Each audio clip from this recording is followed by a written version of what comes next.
Today we're setting up a hydrant for water shuttle operations. Bring your hydrant bag and appropriate appliances to the designated hydrant. This is the 5-inch stores connection gated valve with a bleeder. We will also use the 3-inch gated valve for the side discharge.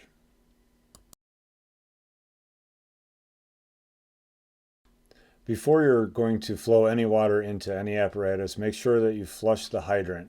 As you can see, this hydrant has a little rust in it, but there's no debris, and when the water flows clean and clear, shut the valve.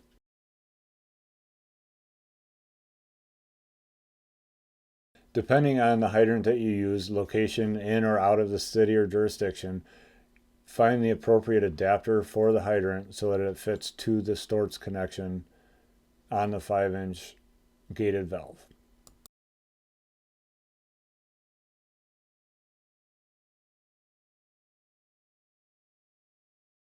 Once the shuttle hydrant is set up with your gated valves, head back to the water tender or any apparatus and find a short 5-inch hose section and bring that over to the hydrant to be connected.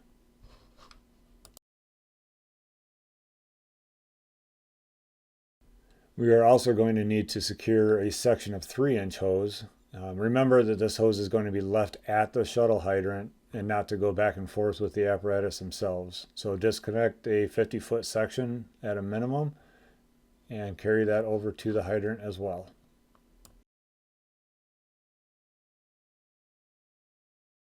Now flake your 50-foot section all the way out, extended away from the already in place 25-foot 5-inch hose. Now you have 75-foot separation between the couplings and you're ready to begin your hose shuttling operation.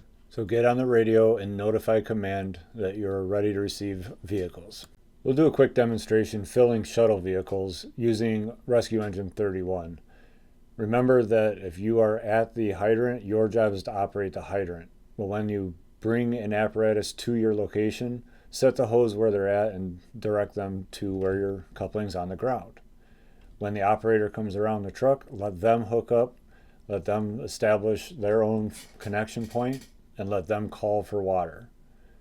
When they do call for water, fill the hose slowly.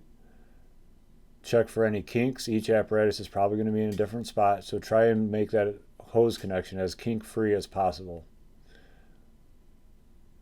Continue opening the valve fully and completely and await direction from the apparatus operator when to close the valve.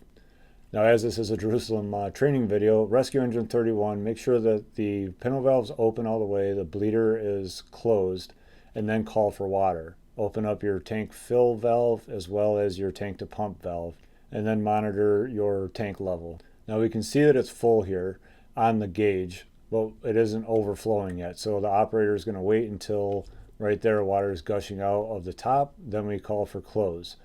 The hydrant operator is going to shut the valve, open up the bleeder, while the tank crew or the apparatus crew is going to shut the pintle valve and then open up the bleeder so we start to drain off the hose. Disconnect the hose from the apparatus, leave it attached to the hydrant, and be ready for the next truck. This completes the tutorial on how to set up shuttle operations and fill Rescue Engine 31 at a shuttle site.